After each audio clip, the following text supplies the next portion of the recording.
welcome to ET Garage. Today's video is about the Chevy Trax.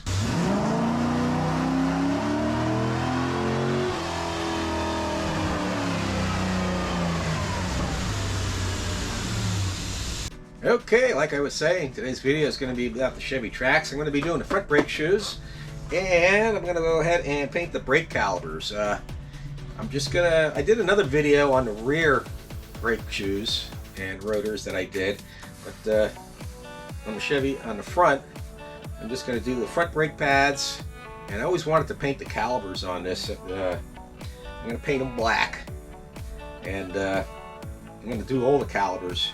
I might just do the front for now and then the rear later, I don't know, but for the purpose of this video, I'm just going to show the passenger side, doing the brakes on that side and painting the calipers. It's going to be a quick and dirty job on the calipers as far as painting. I guess let's get to it.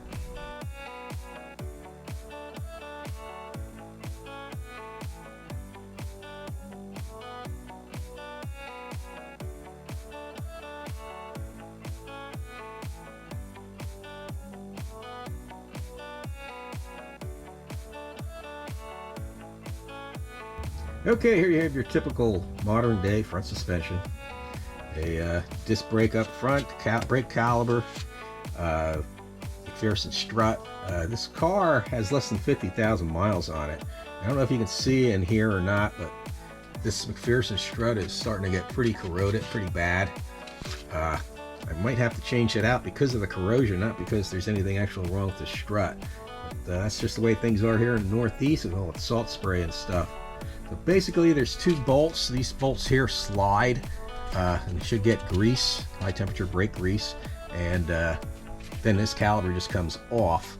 I might go ahead and take the bracket off too, also, in order to paint it. I'm not going to be doing a real fancy job. I'm just going to clean them up real good, paint them, put them on, and that's it. This is my daily driver or grocery getter, whichever you want to call it, and I just want to make it look a little better.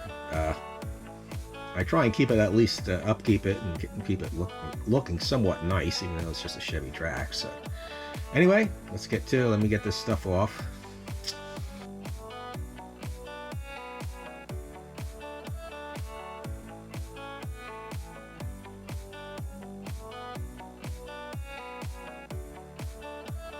Alright, that came off real super easy, and that's a good thing I decided to change them out because as you can see how thin the pads are getting, and this side here is pretty grooved up pretty bad, so maybe I will take this bracket off. This rotor, it looks like it's pretty grooved up on the other side, and I'm not happy with that, but means I will have to take this bracket off, and you can see it right here. There's a torque bit screw that comes out. They're usually a pain in the ass to get out sometimes, so I got to get that out in order to remove this brake rotor and get a better look at it. And then I'm going to have to order some brake rotors. The inside of this is all chewed up, so something has to be done about that. Looks like it's going to turn into a bigger job than I thought, so hold on a second.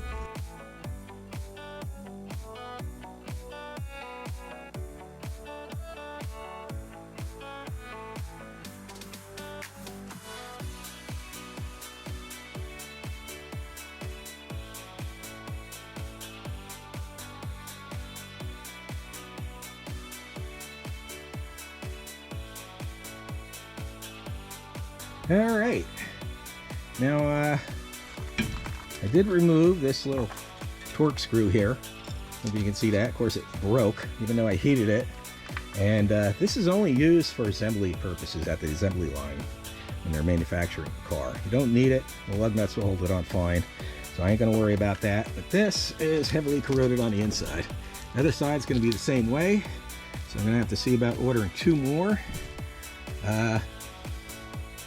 And that's what caused all the heavy grooving in the brake pad. Even though there's not much material left, there's still material there. You can see it's just getting ready to hit that little metal piece, which will squeal and let you know you need to change your brake pads. But looks like I got to order some brake rotors. Alright, here are the new brake rotors. Ran to Advanced Auto, got them, and they are painted. That's the ones I ordered. You can get the painted ones, you can get the ones that have that special coating. That's probably better than the painted. Now, one thing I don't like about this painted is they come painted here on the side that faces the wheel, and then they come painted along here. And the back side where it corrodes, there's no protection whatsoever. So I'm just going to hit that with some brake caliper paint right in this area here. I ain't worried about getting overspray on here. I'll just be real careful and then put that on, and we'll let it dry and put it on. I already painted the bracket and the caliper. I'm not going to show that. I'm doing a real quick and dirty job. It's not the way you're supposed to do it, so just something to know. So anyway, let me get on with this.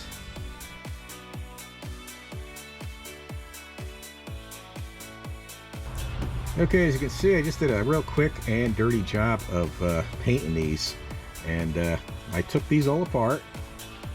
For instance, I took these pins apart and I put grease on them. I might have put too much grease. You only want to put a little, and if you have to, wire wheel them, do whatever you got to do, and then make sure you get that dust seal booted back on. Usually you can just twist it like that and it will go back on, but these need to move in and out freely, okay, because that's what the caliper, when it pinches the brake shoes, that's what makes it, allows it to slide back and forth. So it's supposed to supply equal pressure to both sides of the pads. In my opinion, these system never really works. I like the opposed piston ones better. And make sure you lube this area here. Make sure you lube it good and use the lubricant that's designed for brakes. When you buy your brake pads, it should come with it. Mine did. It came with so little, though, it's a good thing I have extra, because make sure you have extra, make sure you have brake clean, and make sure you have Loctite, because when you put these bolts that go here, here, and here, and here, you're going to want to use Loctite, because you don't want them coming off when you're going down the road.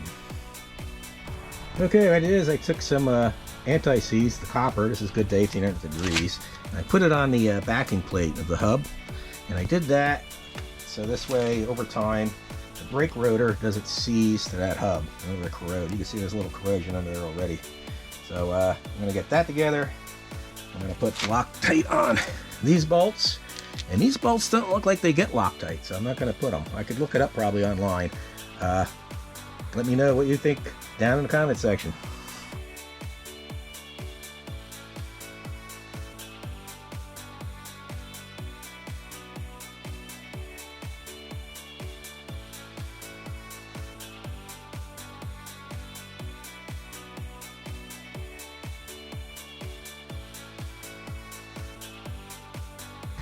Okay, for those who missed it, what I did was put the clamp on here and compress the piston.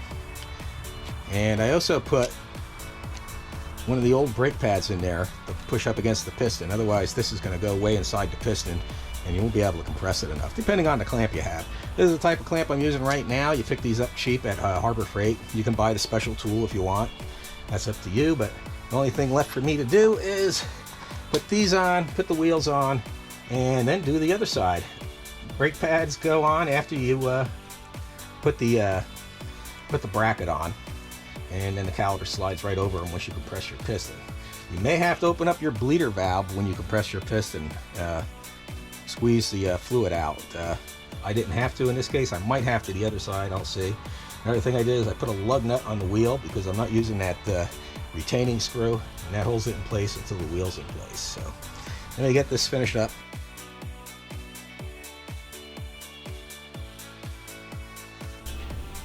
Alrighty, it's all done out here in the my driveway. And one thing you want to do after you get your wheels on is go ahead and double check the lug nuts. Go ahead and torque them down. That's what I like to do. Also, before you move the vehicle, pump your brakes. Make sure the brake calipers, pistons are all seated, and follow your instructions for bedding in the brake shoes. Check your brake fluid before you move the vehicle. It's also a good time while you're doing this maybe to flush your brake fluid if you feel it needs it. So after you get it done, of course, like I said, make sure everything's bolted back together good. Check the brake fluid, pump the brakes. Start off real slow, and check your brakes and follow the bedding in procedures for whatever brake shoes you bought. So there are some brake shoes that don't require bedding in. So another thing you want to do is clean off all the anti-seize that you get on the tires, like I did here in this picture here. So I'll be doing that next time I wash the car. But that's it for this video. I hope it was helpful. I hope everybody has a great day, and God bless.